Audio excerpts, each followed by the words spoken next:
আরে এখানে তো প্রচুর পরিমাণে সূর্যের তাপ লাগছে, কি করব আইডিয়া। আরে ম্যাডাম ম্যাডাম আমার প্রচুর পরিমাণে পেট ব্যথা করতেছে, আমি ক্লাসরুমে গিয়ে একটু বলবো। আচ্ছা ঠিক আছে, তুমি চলে যাও। আরে ও তো কেবল এত খাবার খেলো আর এর মধ্যে ওর পেট ব্যথা শুরু হয়ে গেল। আমার মনে হয় ও মিথ্যা কথা বলছে।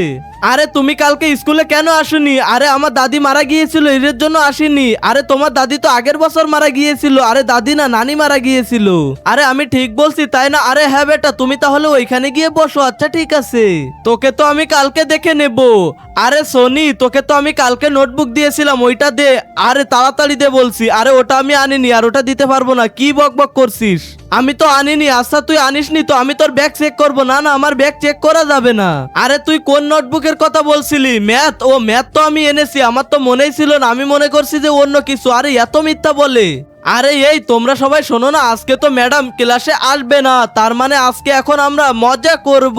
ইয়ে ইয়ে ইয়ে এখন ব্যাডমিন্টন খেলবো।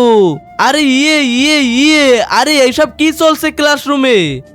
স্যার আমি এদেরকে বলছিলাম যে এখন স্যার আসবে, কিন্তু এরা মোটেও কথা শুনছিল না। আজকে তো তোদেরকে সবাইকে দেখে নিব, কিন্তু তার আগে তুমি যদি ইন্ডিয়া থেকে দেখে থাকো তাহলে একটা লাইক করে দাও, আর বাংলাদেশ থেকে যদি তুমি দেখে থাকো তাহলে লাইক সাবস্ক্রাইব দুটোই করে দাও।